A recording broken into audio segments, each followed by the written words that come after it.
Good morning. This is my second day post-reset. Yesterday was Father's Day, so I didn't take the time to make a video because we were busy with family things. But I did want to kind of check in to have a final review of this whole process. And I actually took some time to jot a couple notes, so I have a cheat sheet here of the things that I've learned, because what I wanted to do is kind of, for myself, bring everything together. So I actually went through and I watched my video diaries that I've been keeping all along to make sure that I didn't, forget anything, any of my insights, because I had a lot of them and I was kind of concerned going forward that I was going to lose something. So I made sure to go through everything and I jotted down a list here. So I thought I would use this cheat sheet to kind of enumerate what I learned and how this was so helpful for me. So just so you know, going in, I had 3 major goals. The first one was to break my sugar habit, and if you've been watching any of my other videos, you know that that's a big deal for me. So that was my first goal. My second goal was to try to drop 5 pounds. I have dropped 7, so obviously I'm glad about that. And my third one was I wanted to find other ways to cope with the triggers I already knew I had for eating. So for me, it was mental fatigue and boredom.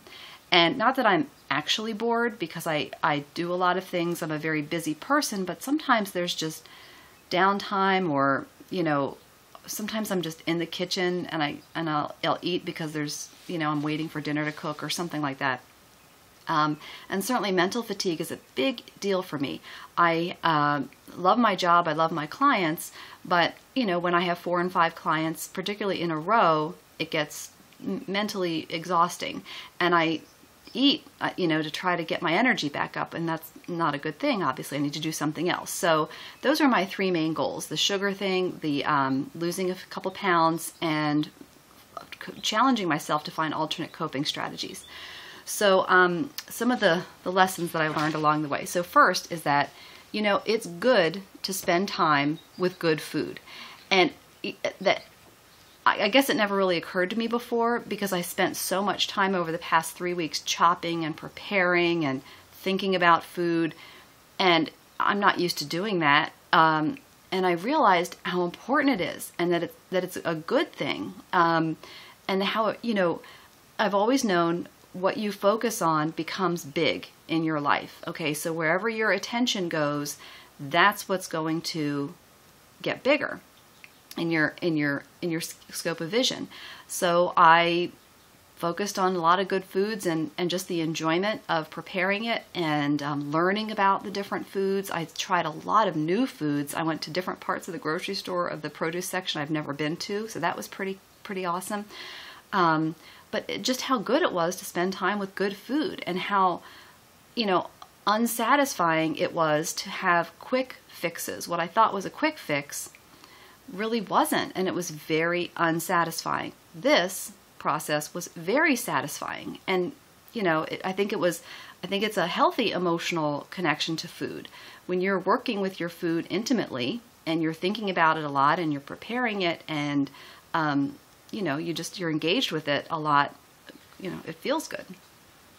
Let's see here. My big lesson. I don't have to eat something sweet, especially just because it's there. And as you know, sweets, that was one of my main goals, and that was the thing I struggled with certainly the most in the first couple of days. And I know it sounds probably weird to you, because I'm sure, everyone has their own issues, but I really sometimes felt like I had to have something sweet, especially after a meal, like this whole concept of dessert. And you know what? I don't have to have something sweet, especially just because I want it. I don't have to. That's, for me, was a big deal. I did have headaches along the way, and I was physically tired during the process, but that wasn't a catastrophe. And it wasn't that I had to eat something to make it go away. The physical fatigue even. I mean, that, historically that's what I would have done, is reach for more food to try to make the fatigue go away, that tiredness. And it never ever worked, but it just gives you your blood sugar a little lift, and so it gives you this illusion that you're energetic, when of course you're not. And actually, this was really interesting. I, of course, going in thought that giving up sugar was going to be the hardest part of this process, and it wasn't. The hardest part of this process for me was not eating mindlessly. By far, I was shocked. I mean, even well into the second week, I was wanting to just grab something just for the sake of doing it, not because I was hungry or needed the nutrition or anything. That was much harder for me. And, you know, I guess I tend to reach for sugary things, which is why I thought that sugar was the problem, but it's not sugar. It's the mindlessness. So that was a very big deal. And also, being hungry is not the worst thing in the world. You know, being starving is really unpleasant and uncomfortable, but being hungry, sometimes, you know, that it's not, you don't have to constantly feel full. And I know that sounds kind of weird, and I'm not suggesting it's good to go to bed hungry or anything like that, but you know, sometimes you don't have to have instant gratification. You really don't. If you know you're hungry and you can acknowledge it, you can say, well, I know I'm going to eat in a week. It feels that way. But I know I'm going to eat in an hour. You know, what's wrong with being hungry? You know, find things to distract yourself with. So that was kind of interesting, I thought. Also, I was, you know, reminded, I can't say shocked, but I guess I was shocked at how often it happened that I would reach for food only because of a particular trigger, like an association that I had. Just because I was in the kitchen, I would reach for food. Or being in the car on a road trip, I was used to having my Milk Duds or something like Skittles or whatever, just because I was in the car, not for any other reason. And usually I think it's because, you know, when you're on a long car ride, it can get somewhat boring, and so it just kind of gives you something to do.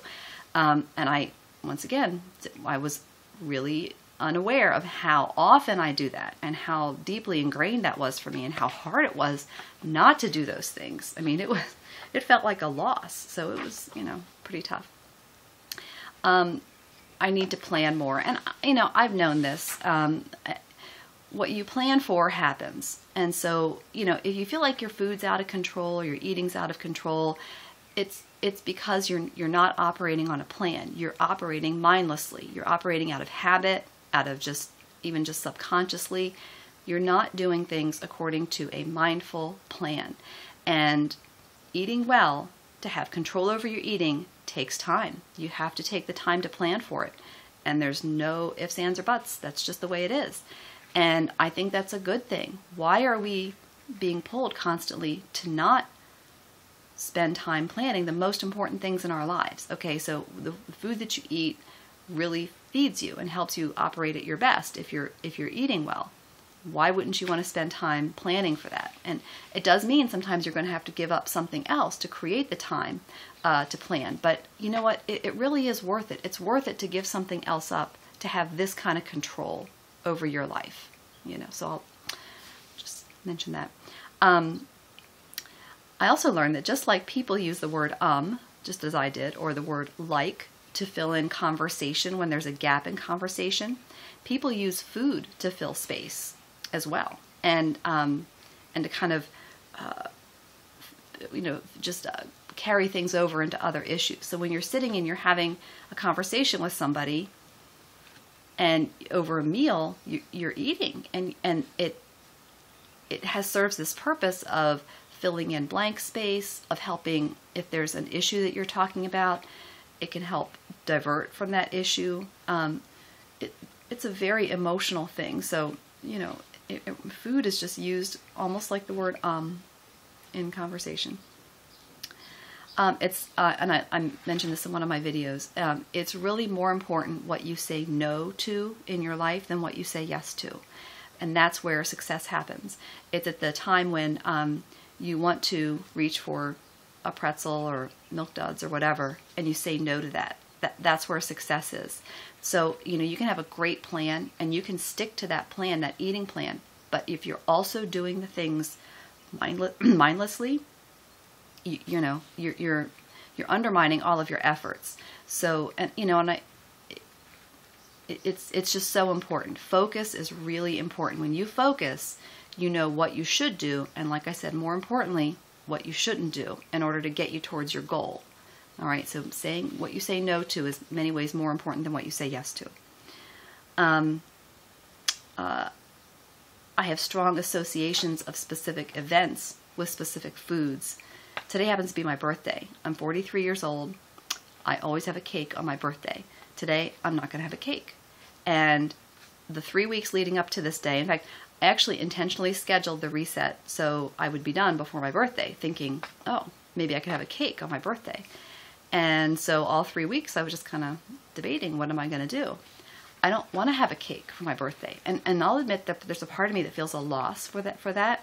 But I worked really hard to get my body in the shape that it's in right now.